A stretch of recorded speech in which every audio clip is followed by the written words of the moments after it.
हाय।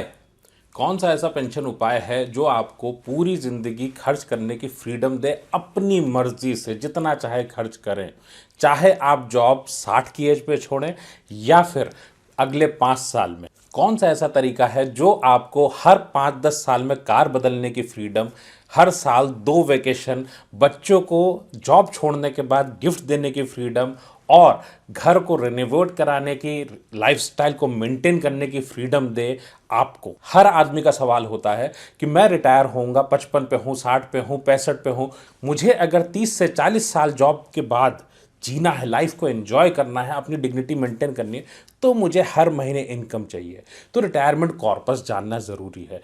दोस्तों, इसके लिए 3 बातें ज़रूरी हैं हमें जानना। पहला, मेरा खर्चा क्या होगा, what is my requirement.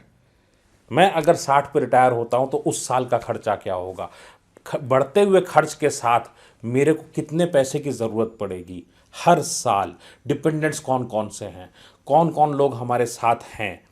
Second, कौन सा पेंशन ऑप्शन सही है, क्योंकि कोई ऑप्शन आपको कम पेंशन देता है, कोई आपको ज़्यादा देता है, रिस्क के साथ आता है, कुछ में पैसा ख़त्म हो जाता है, कुछ में पैसा आप निकाल नहीं सकते। सो इंडिया के सारे ऑप्शंस आपको पता होने चाहिए। 3, सबसे इंपॉर्टेंट आपके लिए, कब रिटायर होंगे।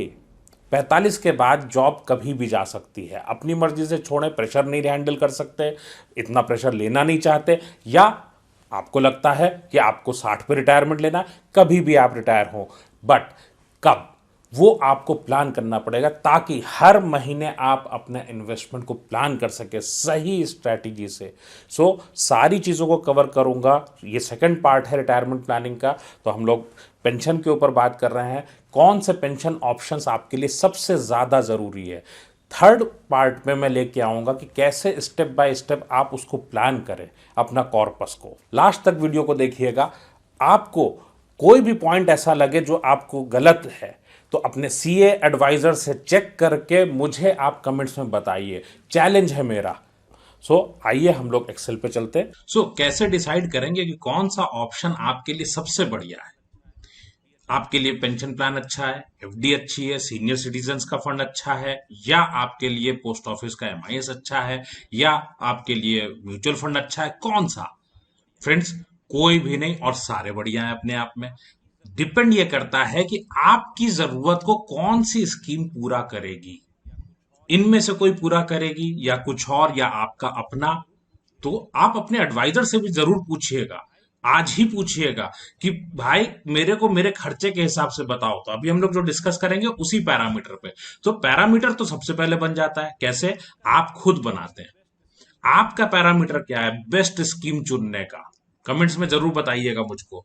आपको एक बात पता होनी चाहिए, आप 55 पे रिटायर हो या 60 पे या 65 पे या आज, आपका जो भी खर्चा उस वक्त होगा वो उस साल का है। अगर आपका खर्चा 6 लाख रुपए साल है, 50,000 रुपए महीना, तो उस साल का है। तो यहां पे हम एग्जाम्पल देख लेते हैं कि हमारे पास में अगर मान लीजिए 6 लाख रुपए का खर्चा है इस साल, तो अगले साल है 6,42,000। क्यों? फ्रेंड्स, खर्चा नहीं रुकेगा। स्कीम कैसी बताई जाती है? 15 साल तक आपको फिक्स पेंशन मिलेगी। भाई मेरे, रोटी के पैसे कहां से आएंगे? 4 रोटी आप खाते हो तो 2 रोटी सेहत सही रखने के लिए कर लो आप, लेकिन पैसे की मजबूरी नहीं होनी चाहिए। गलत का सोचिएगा। 10 साल बाद अगर देखें तो कितना खर्चा हो जाएगा? तो 11 लाख रुपए। हर 10 साल में पैसे आपके डबल चाहिए, खर्चा बढ़ जाएगा हर 10 साल में। हमारे पास उपाय क्या क्या है अब देखते हैं। हमारे पास है फिक्स डिपॉजिट या सीनियर सिटीजन स्कीम या एमआईएस, सब लगभग एक ही तरह से चलते हैं। कैसे चलता है? आप एक लमसम पैसा लेते हैं, इन्वेस्ट कर देते हैं और वहां से ब्याज आता है, उस ब्याज से हम खर्चा चलाते हैं। तो कैसे होगा?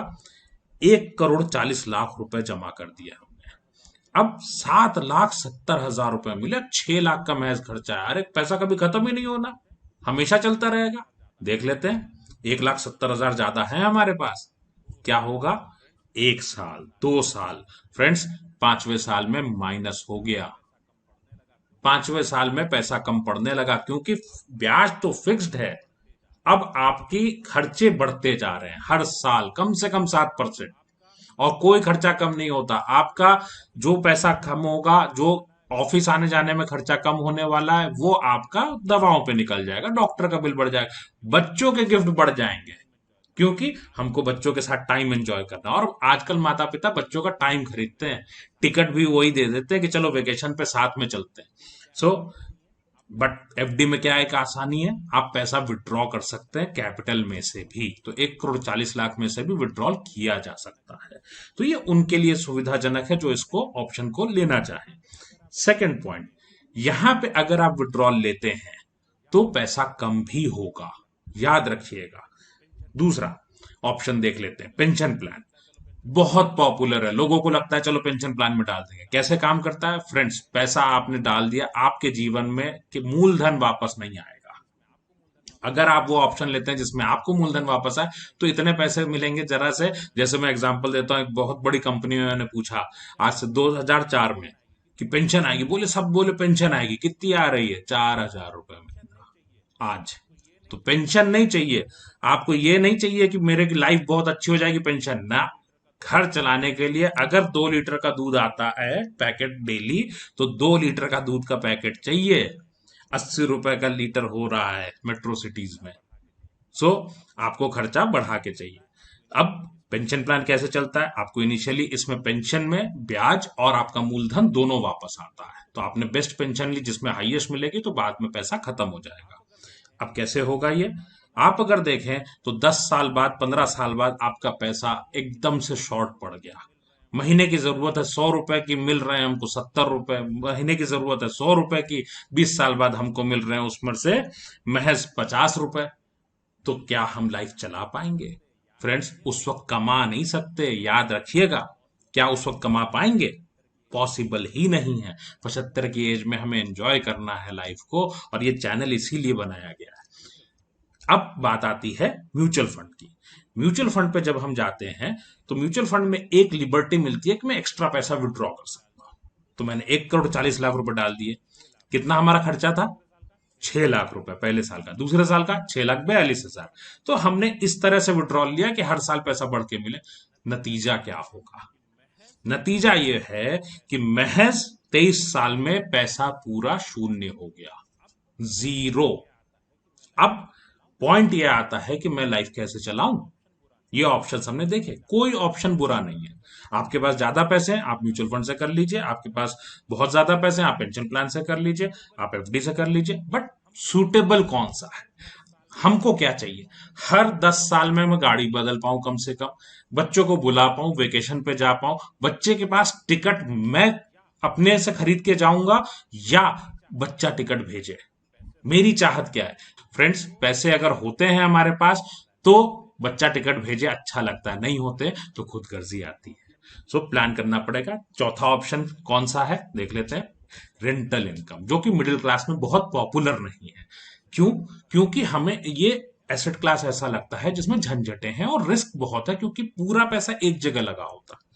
तो इसमें लेकिन ये चलता कैसे है, आप अगर रेसिडेंशियल अपार्टमेंट या घर है आपके पास, तो उसका रेंट आता है महज 2%, मतलब 1 करोड़ का घर है तो 2 लाख रुपया। और अगर यही कमर्शियल है तो 1 करोड़ के एसेट पे आपका 6 लाख रुपया साल का। तो कमर्शियल पे अगर जाते हैं तो हर 3 साल में 15% बढ़ते हैं। दूसरा, जब आप कमर्शियल पे जाते हैं हर 9 साल में फ्रेश लीज होती है लगभग। सो फ्रेश लीज में आपको पूरा मार्केट वैल्यू से मिलता है। तो अगर मान लीजिए कि आपकी प्रॉपर्टी की वैल्यू 2 करोड़ हो गई 9 साल में, तो अब आपका रेंट भी हो गया 12 लाख रुपया। तो ये वैसा ही है कि आज अगर आप कोई दुकान किराए पे लेने जाएं तो आपको क्या मिलता है, पुराना रेंट या नया, कमेंट में जरूर बताइएगा। दूसरा पॉइंट, इसके अंदर में वही लोग इन्वेस्ट करें जो इस एसेट क्लास को समझते हैं। अब एक बात आती है, इसमें से आपके लिए बेहतरीन कौन सा फ्रेंड्स, जो आपको सूट करे। लेकिन हमने पेंशन ऑप्शंस क्यों देखे, क्योंकि हमको तो कॉर्पस चाहिए। अब डिपेंड करता है किस ऑप्शन को आप लेंगे और उसके अकॉर्डिंग हमारा कॉर्पस कितना डिसाइड होगा। रिटायरमेंट का कितना फंड चाहिए, 50 पे रिटायर होगा तो कितने फंड के साथ, 45 पे कितने फंड के साथ, 60 पे कितने फंड के साथ, और आज मेरी जो सेविंग्स है उससे मैं कैसे इन्वेस्ट करूं। आप ये भी बताइएगा कि आपको अमीर बनने के लिए, वेल्दी बनने के लिए आपका सबसे बहुमूल्य रिसोर्स क्या है, कौन सा संसाधन मिडिल क्लास में सैलरीड लोगों के लिए सबसे इंपॉर्टेंट है? जरूर कमेंट में बताइएगा मुझको। नेक्स्ट वीडियो में मैं लेके आ रहा हूं कि आप अपना कॉर्पस कैसे डिसाइड करेंगे, सही स्ट्रैटेजी क्या होगी आपकी। अगर आपको वैल्यू मिली तो चैनल को सब्सक्राइब कर लीजिए, बेल आइकन को प्रेस कर लीजिए ताकि कोई भी इंफॉर्मेशन ना छूटे। और मिलते हैं नेक्स्ट वीडियो में।